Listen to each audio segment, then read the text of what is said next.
This is The Top, where I interview entrepreneurs who are number one or number two in their industry in terms of revenue or customer base. You'll learn how much revenue they're making, what their marketing funnel looks like, and how many customers they have. I'm now at $20,000 per talk. 5 and 6 million. He is hell-bent on global domination. We just broke our 100,000 unit sold mark. And I'm your host, Nathan Latka.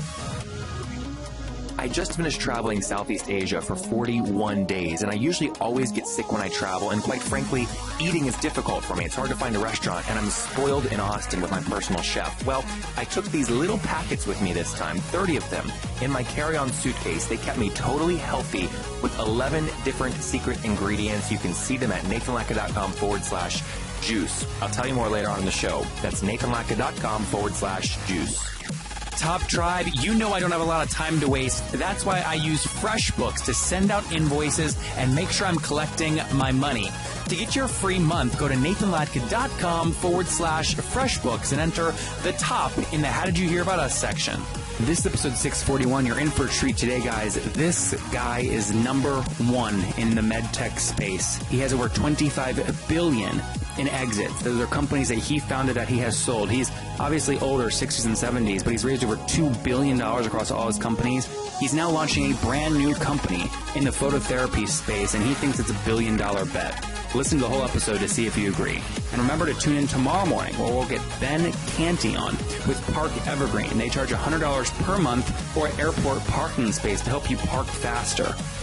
Good morning, everybody. My name is Nathan Latka, and our guest this morning is Jim Sweeney. He is the CEO and one of the founders of Clarify Medical. He began his entrepreneurial journey at Sharp Hospital, where he worked full-time delivering hospital supplies while still in high school. He then spent 3 years in the U.S. Army Medical Corps, where he ran a remote medical dispensary serving 2,500 families in Germany. He received a degree in business from San Diego State University. Since then, he's founded 12 medical companies, including Caremark, CAPS, Coram, Bridge Medical, CardioNet, and co-founded Owned Outcomes. He's also led a successful leveraged buyout, or LBO, of McGaw Labs, which he took public and is now owned by B. Braun. His financing history includes raising over $2 billion of venture capital and expansion capital for his ideas, leading to over $25 billion in exit value of companies that he's founded. Jim, are you ready to take us to the top? Ready to go. All right, let's do this. So let's focus in here on Clarify Medical. First off, you have a track record of a lot of success kind of in this space.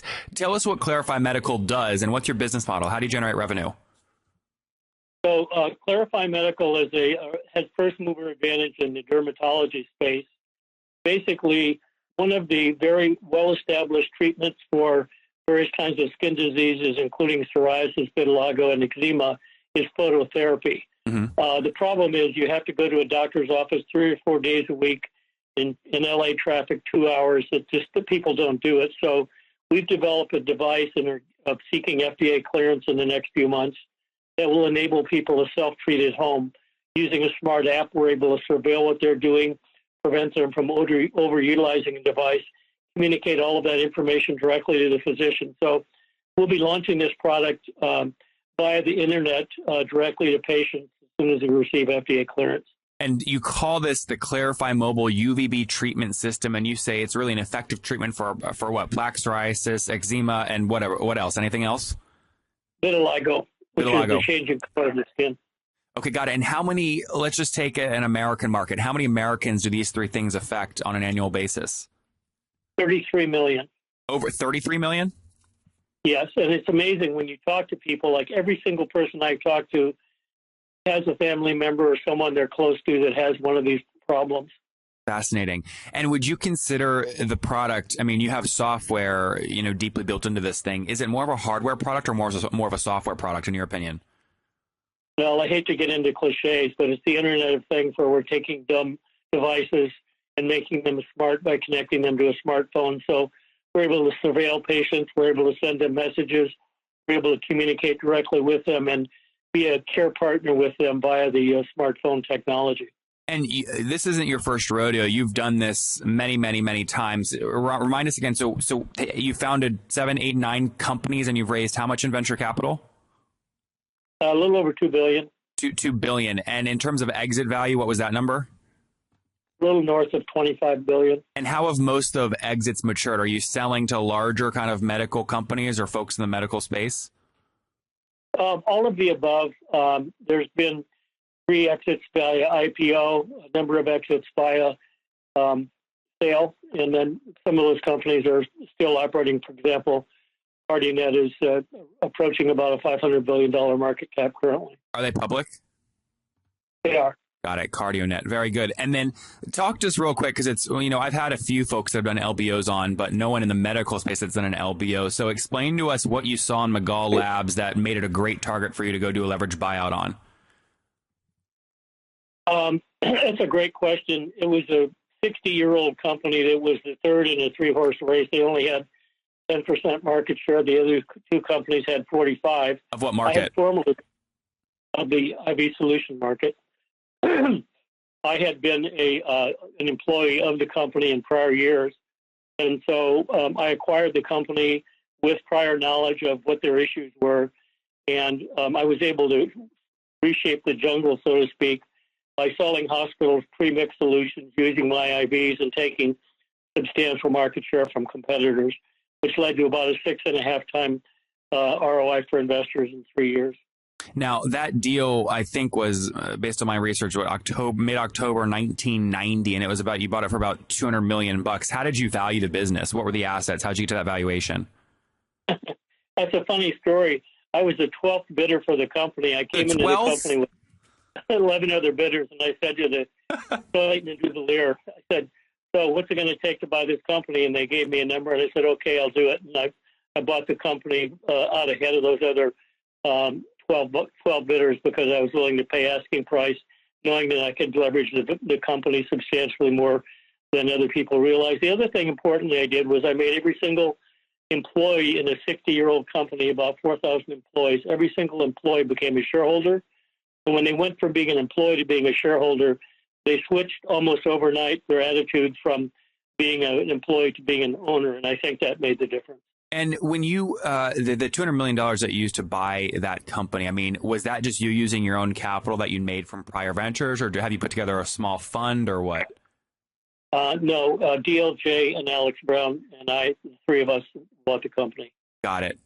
Okay, makes good sense. So fast forward, let's go back forward to Clarify Medical. So this device, assuming it does get FDA approval, you'll sell direct to consumers. Is that accurate? Yes. And what will it sell for? It'll sell for $800, or about 70% of the people we polled would rather buy it on a monthly basis, and it'll be about $39 a month to lease it or to buy it on over time. And how long do you think most of these people would lease it for? What do you think the lifetime value on those monthly payments would be? It's scheduled right now to be 33, 34 months. But this is unfortunately, all 3 of these conditions are lifelong conditions. So we expect to have patients for many, many, many years as they are able to use this therapy to treat their affliction. And what if this device did not exist? What's the opportunity cost? What would people have to go spend to get this treated otherwise? Up to $100,000 a year with biologic and therapeutic drugs that also have horrific side effects. Like what?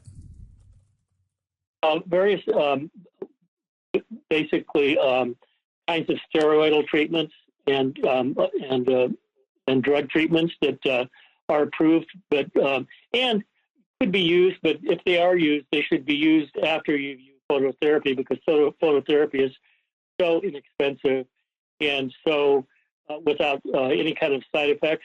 The only problem, candidly, is that there's not a lot of compensation for the physician in connection with this therapy, and so that, coupled with the patient's reluctance to go to a clinic, has caused it to be less popular than it could otherwise be, because the economics don't work for everyone.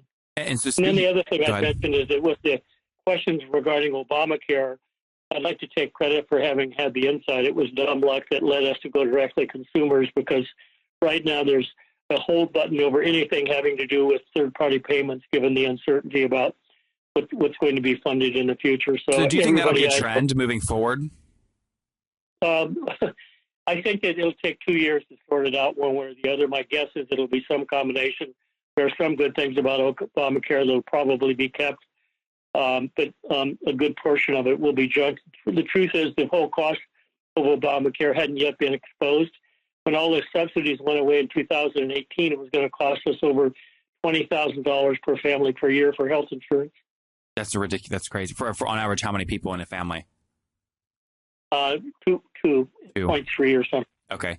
But it's unsustainable. I mean, it's more than the discretionary income of most Americans. That's crazy. Well, so Jim, let me be more specific. When I was talking about trends, I mean, because of all this stuff happening with marketplaces and what's paid for and third-party payments, do you think you're going to start seeing more companies like yours, more medical companies going direct to consumer? I expect to see that. What I also expect to see, unfortunately, is that there's good news and bad news in this. The bad news is that people are going to have to start reaching in their pocket to pay for things much more than they ever envisioned in the past. And the good news is, as a result of that, they're starting to be viewed for the first time since Medicare was passed in 1965 as customers. The new market. You're not viewed as a customer. Pardon? Jim, did I lose you? I said, no, it's a new market. From a medical company like you, it gets you excited because there's trillions of dollars of a new market. Exactly. And I think ultimately the solution for healthcare is having the patient more engaged in their care and more accountable for the outcomes than it's been for the last 40 years. What is it? It always blows my mind how much capital has to go into a lot of these technologies before they see a dollar of revenue. How much? This is Clarify Medical, I believe. This device, you're still going through approval, so that you haven't generated revenue on this yet, right? We have not. We will start generating revenue later this year. Okay. We've got about $6 million invested, and I'm looking to raise another 12 to 15 million in the next few months. Okay, and you said 12 to 15 million? Yes. And how do you you've done this again? You've been to the rodeo. How do you, when you're pitching investors, hey, we want to raise $12 million at a $60 million pre-money valuation? How do you come up with the pre-money valuation? That's a really good question, and I don't have a scientific answer for it. My experience has been much more of looking at the support and trends in the marketplace. And these companies' exit values would typically be 15 to 20 times EBITDA. So I sort of work backwards from what I feel the exit value may be and then work forwards from what the last round was. All of our financing up to this point has been pre-Series A, so it carries a 20% discount to whatever we mark Series A at. So it's everything you've raised so far, the $6 million, has been on convertible notes, or it's a form of debt. It'll convert at a 20% discount at Series A. Plus 8% interest, correct? Plus 8% interest. Okay, very cool. Tell me just some more economics. I'm curious. Team size, what are you at right now? We are about 12 people, expecting to double in the next 4 or 5 months. Based where? San Diego. San Diego. And this particular device, so you'll sell it $800 direct, or the $40 per month for an average of 33 to 34 months. What's it cost you to actually make? I'd rather not get into that. Okay. Is it is that just because, I mean, you feel like that's a big advantage over other folks in the space that you have? Well, the truth is, at the moment, it'll cost us more to make than we'll sell it for. Yeah. That's a function of volume, obviously.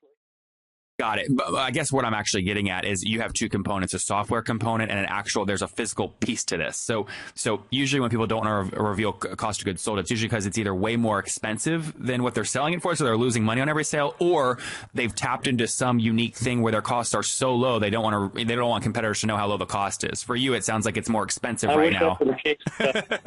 I wish that were the case with us. It's not the case, but it'll carry respectable margins. And then we also sell the app for $9.99 subscription per month. Okay, what is a respectable margin in this space? I don't understand your question. You said that it will eventually carry respectable margins. I know nothing about this space. What is a respectable margin? Between in the 60s. Okay, gross margin or net? Gross. Yeah. Gross.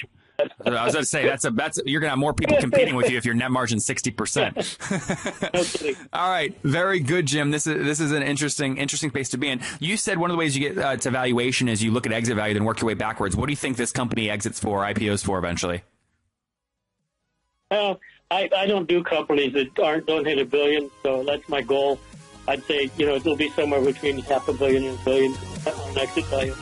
Okay, Top Tribe, as many of you know, I sold Heyo, and everyone is always asking me what my expenses were when I was building Heyo. Well, a big expense was that I spent over $3,000 per month on financial services to keep me out of trouble in terms of taxes. You know, my mom would always harbor me, Nathan, you gotta keep all your receipts and put them in a freaking box or something to make sure you don't get an audit or things like this. I'm like, Mom, I'm a millennial. You think I'm gonna keep all these receipts?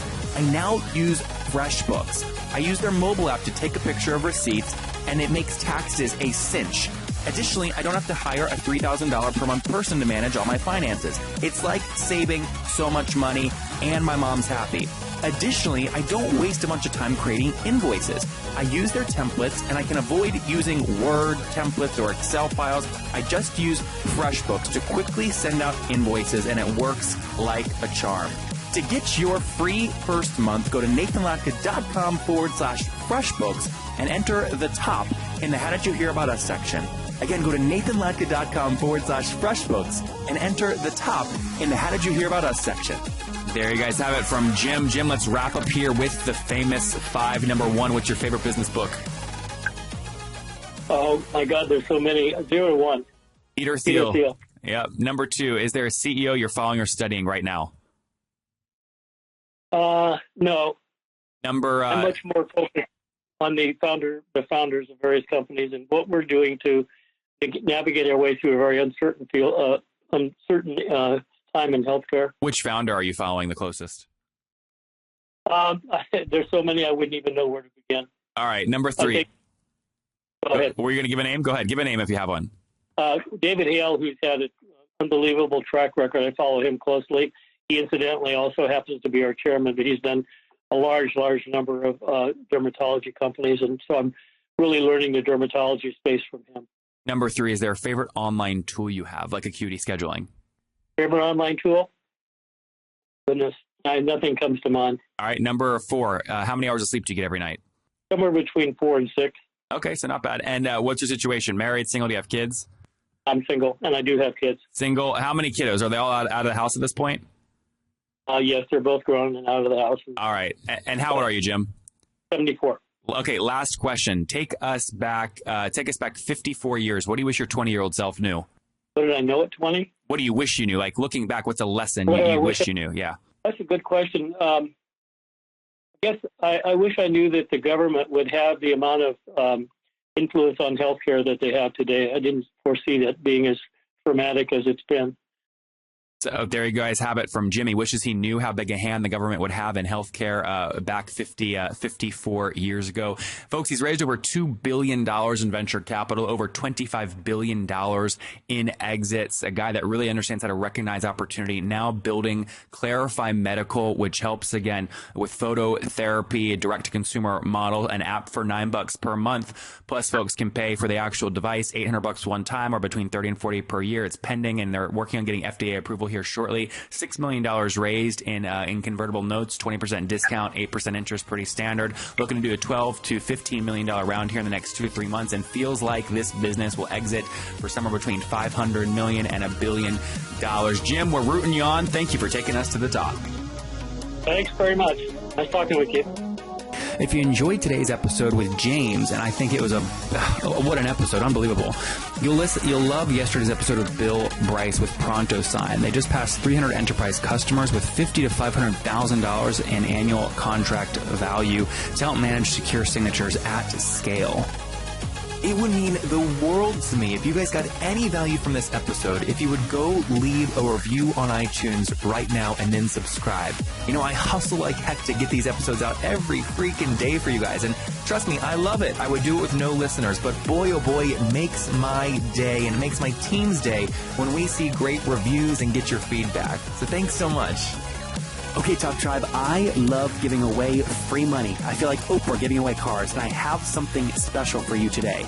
How many of you have heard our super sharp guests talk about success they've had with Facebook and Google Ads? Well, all of you listening right now, yes, if you're listening, you get $100 in free AdWords. Here's how you get it, okay? Again, thanks for listening. Get the free $100 from Google right when you sign up with my website host provider, HostGator. Go sign up now to get your free money. HostGator.com/Nathan. Again, that's HostGator.com/Nathan.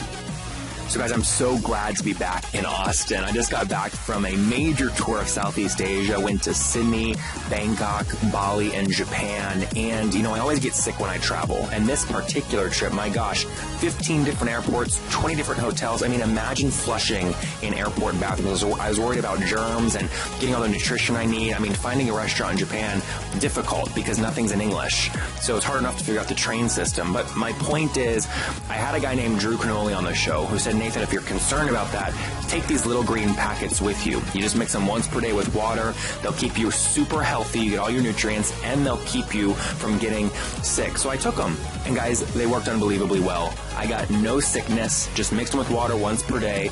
They didn't make my water bottles all sticky. That's nice. A lot of these mixers, they make them sticky. It was very clean and smooth. Took them once per day, never got sick. So they've got 11 superfoods, and they're perfect if you're not traveling, but you're just on the go from your office to work. So you can check them out at nathanlatka.com/juice. That's nathanlatka.com/juice.